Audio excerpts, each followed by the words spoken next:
Hai semuanya, Assalamualaikum, apa kabar? Semoga semua dalam keadaan sehat. Hari ini aku, Ratri Oktaviani, mau bikin cemilan jadul yang bisa dijadikan sebagai ide isi toples nanti. Mau tahu gimana prosesnya? Yuk simak videonya sampai selesai. Oke teman-teman, di sini aku sudah siapkan kacang cincang sangrai. Ini aku beli sudah dalam keadaan jadi dan dalam keadaan yang sudah dicincang seperti ini. Aku beli dengan berat 250 gram, itu sudah praktis banget. Tapi kalau misalnya teman-teman nggak mau beli, nggak mau ribet, boleh pakai kacang utuh seperti ini, tinggal nanti disangrai dengan menggunakan api kecil sampai dia matang, kemudian dicincang kasar ya teman-teman. Lanjut aja, kita siapin loyang. Untuk loyangnya di sini aku pakai ukuran 20 kali 20 cm. Dan seluruh permukaannya kita olesi dengan minyak sayur supaya nanti tidak lengket. Dan loyang ini wajib untuk kita siapkan di awal sebelum mulai proses pembuatannya. Langsung aja kita siapkan kompor dan juga teflon anti lengket, masukkan 250 gram gula pasir, nyalakan api ke sedang cenderung kecil. Kita akan masak dengan cara digoyang-goyangkan, tunggu dulu sampai bagian dasarnya sudah mulai berwarna coklat seperti ini. Kalau sudah mulai aktif digoyang-goyangkan ya teman-teman, supaya nanti gulanya bisa mengkaramel dengan rata, jadi tidak gosong di bagian bawahnya ini. Kalau sudah mulai kecoklat-coklatan, langsung aja kecilkan apinya ke api yang paling kecil seperti api mau padam ya teman-teman. Kalau sebagian besar sudah mulai mengkaramel, teman-teman bisa aduk menggunakan spatula supaya proses pengkaramelnya itu bisa lebih cepat dan lebih rata. Nah, kalau dirasa semua bagian gulanya sudah larut, sudah mengkaramel seperti ini, langsung aja kita tambahkan 2 sendok makan margarin. Kemudian aku juga menambahkan rasa gurih supaya nanti ada rasa asin-asinnya tidak membosankan. Aku tambahkan 1/4 sendok teh garam. Kita aduk cepat sampai antara gula karamelnya dengan margarinnya bisa tercampur hingga rata. Pada awalnya ini memang agak susah mencampurkan gula dan juga margarinnya, tapi diaduk aja hingga cepat, nanti dia lama-lama akan menyatu seperti ini teman-teman kira-kira. Ini aku pakai margarinnya, margarin butter, jadi aromanya enak banget. Nah, ini teman-teman kira-kira sudah sempurna tercampur, langsung aja kita masukkan kacang cincang sangrainya. Dan pada proses ini teman-teman harus benar-benar wajib ekstra cepat kerjanya, nggak boleh disambi-sambi, nggak boleh lambat, karena kita kejar-kejaran dengan gulanya yang lama-lama mengeras teman-teman. Jadi harus benar-benar ekstra cepat. Dan juga butuh ekstra tenaga ya teman-teman, karena kita harus menekan-nekan adonannya seperti ini sampai dia tercampur, sampai seluruh bagian kacangnya terlumuri oleh gula karamelnya.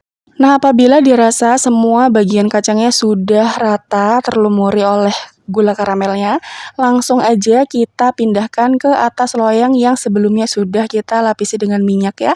Dan ini harus gerak cepat karena gulanya gampang banget mengering ya teman-teman, atau mengeras gitu.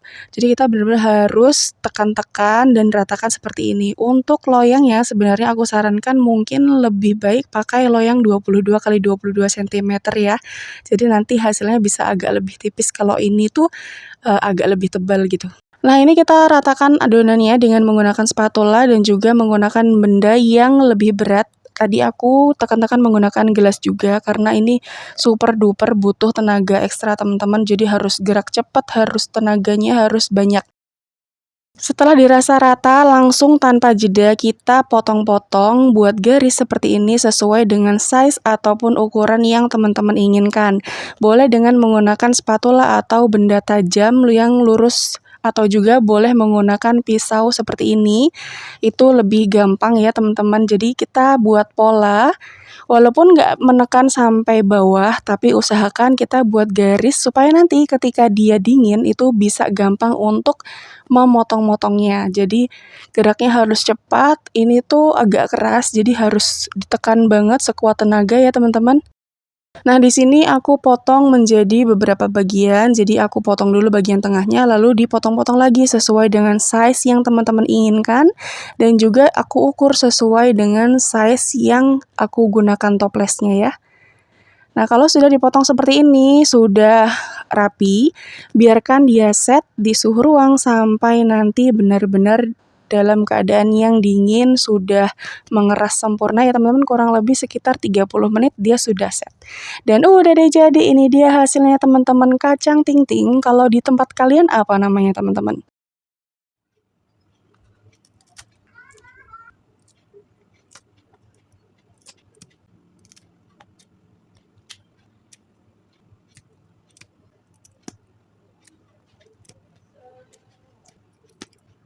Makin keras, makin set, nanti bunyinya itu akan cetak cetak cetak gitu. Pokoknya satisfying banget ketika teman-teman memisahkan potongan-potongannya dengan cara yang seperti itu. Gampang banget pokoknya teman-teman. Kalau sudah set sempurna, teman-teman tinggal susun aja di dalam toples. Nah, untuk toplesnya aku pakai di sini kalau nggak salah 600 atau 400 ml ya, aku lupa, tapi nanti aku akan tulis di description box. Ini pas banget dapat satu toples seperti ini, masih sisa 4 potong di luarnya yang belum dimasukkan. Simple banget ya teman-teman, hanya dengan 3 bahan utama teman-teman bisa mendapatkan isian toples yang secantik dan seenak ini. Kalau dilihat dari dekat, hasilnya seperti ini teman-teman. Selain tampilan yang cantik, rasanya juga enak. Perpaduan antara gurih dari kacangnya, gurih dari margarin, ditambah lagi ada rasa asin dari garamnya, plus gula karamelnya yang enak sekali. Teksturnya renyah, kriuk-kriuk, ada tantangannya kalau makan kue ting-ting ini. Gampang pol kan cara bikinnya, apalagi nggak perlu ribet menyangrai kacang karena kita udah pakai kacang cincang sangrai yang beli langsung di online. Oke teman-teman, sekian dulu video kali ini. Terima kasih ya udah nonton videoku sampai selesai. Selamat mencoba, semoga berhasil. Sampai jumpa di video selanjutnya. Wassalamualaikum, bye! Jangan lupa like, share, dan subscribe.